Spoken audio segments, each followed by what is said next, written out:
Assalamualaikum warahmatullahi wabarakatuh.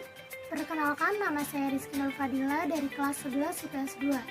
Saya akan membahas tentang integrasi sosial di tengah pandemi COVID-19. Pertama, kita akan membahas integrasi sosial terlebih dahulu. Integrasi sosial.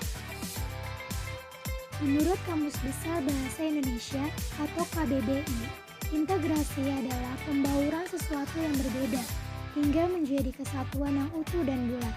Integrasi sosial adalah proses penyesuaian di antara unsur-unsur sosial yang berbeda sehingga membentuk suatu kesatuan masyarakat yang harmonis.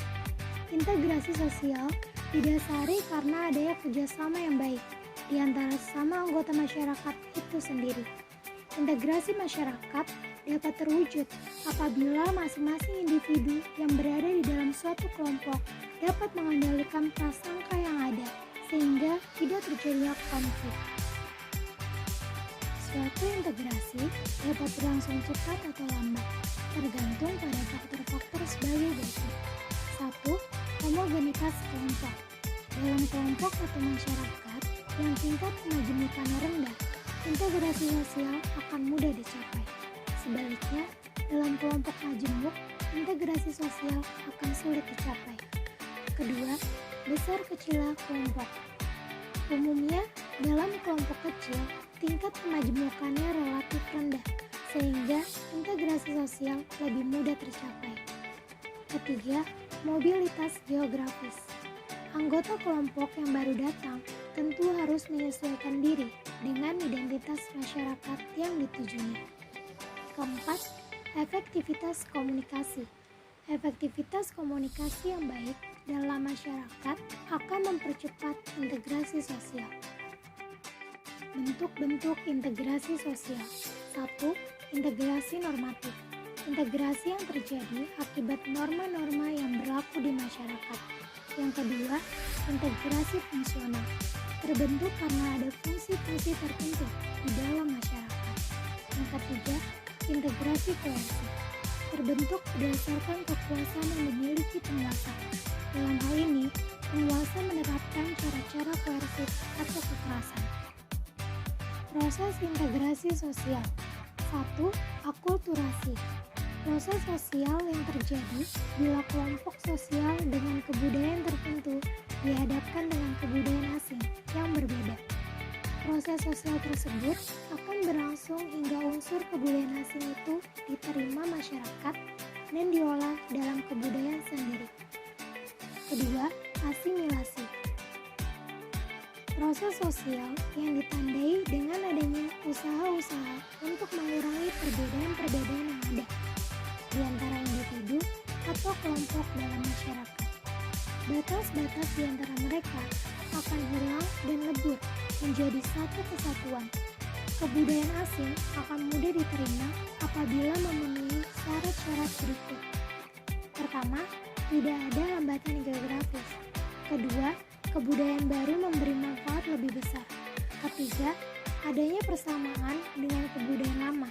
Keempat, adanya kesiapan pengetahuan dan keterampilan tertentu. Kelima, kebudayaan itu bersifat kebendaan. Ketiga, akomodasi. Proses usaha manusia untuk meredakan pertentangan dan mencapai kestabilan.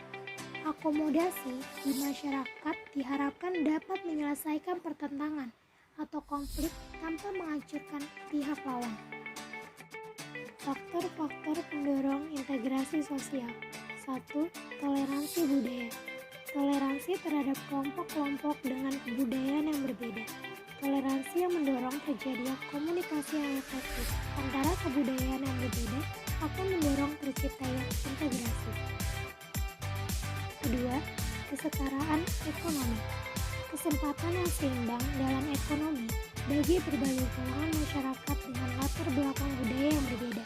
Setiap individu memperoleh kesempatan yang sama untuk mencapai kedudukan tertentu atas dasar kemampuan dan jasa-jasanya. Ketiga, amalgamasi. Perkawinan campuran atau amalgamasi antara dua pendukung kebudayaan yang berbeda dapat mendorong terciptanya integrasi sosial. dalam sistem sosial masyarakat Indonesia berpandangan bahwa perkawinan merupakan penyatuan dua keluarga. 4. Adanya musuh bersama. Adanya musuh bersama dari luar cenderung memperkuat kesatuan masyarakat atau kelompok yang mengalami ancaman musuh tersebut. Dengan demikian, berbagai kelompok yang berbeda akan melepaskan atribut perbedaannya dan bersama menghadapi musuh mereka. Nah, setelah kita membahas tentang integrasi sosial, sekarang kita akan beralih ke COVID-19.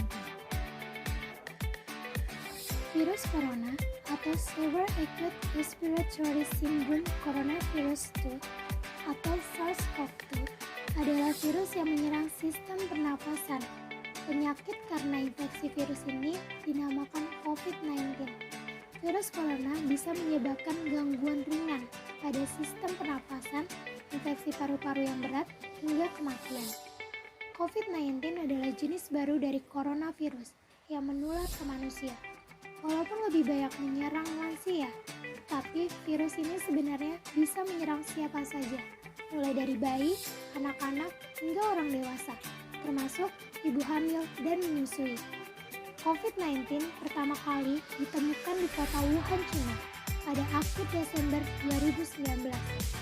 Virus ini menular dengan sangat cepat dan telah menyebar hampir semua negara, termasuk Indonesia. Hal tersebut membuat beberapa negara menerapkan kebijakan untuk memberlakukan lockdown dalam rangka mencegah penyebaran virus corona. Di Indonesia sendiri, diberlakukan kebijakan pembatasan sosial di skala besar atau PSBB untuk menekan penyebaran virus corona ini.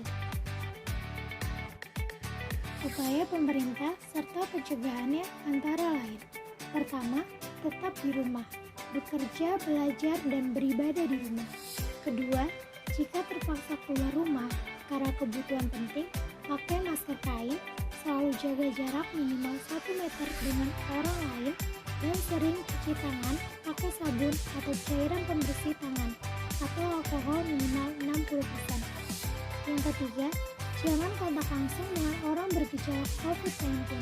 Lakukan komunikasi via telepon, chat, atau video call. Yang keempat, hindari kerumunan. Yang kelima, jangan sentuh mata, hidung, dan mulut.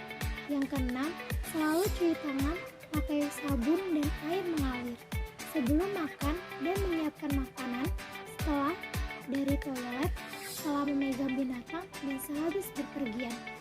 Yang ketujuh, ketika batuk atau bersin, tutup mulut dan hidung dengan siku terlipat atau tisu. Buang langsung tisu ke tempat sampah setelah digunakan. Kedelapan, beritahu petugas kesehatan jika kamu mengalami gejala, kena kontak erat dengan orang bergejala, atau berpergian ke wilayah terjangkit COVID-19. Yang kesembilan, jika petugas kesehatan menyatakan kamu harus isolasi diri, maka patuhi agar lekas sembuh dan tidak menulari orang lain. Bersikaplah terbuka tentang statusmu pada orang lain di sekitar. Ini adalah bentuk nyata kepedulianmu pada diri sendiri dan sesama. Dan terakhir, kita akan membahas bagaimana integrasi sosial di tengah pandemi COVID-19. Integrasi sosial di tengah pandemi COVID-19, kita harus bersatu untuk melawan COVID-19 agar pandemi ini dapat cepat terselesaikan. Baik pemerintah, tim medis, dan seluruh elemen masyarakat harus saling bekerja sama. Pemerintah berusaha untuk memenuhi seluruh kebutuhan tim medis dan masyarakat. Tim medis berusaha untuk mengobati, memberikan pengobatan terbaik untuk pasien dan masyarakat. Harus mematuhi anjuran yang telah ditetapkan oleh pemerintah dan jangan sampai menambah kasus positif COVID-19. Sekian yang dapat saya sampaikan, kurang lebihnya mohon maaf. Wassalamualaikum warahmatullahi wabarakatuh.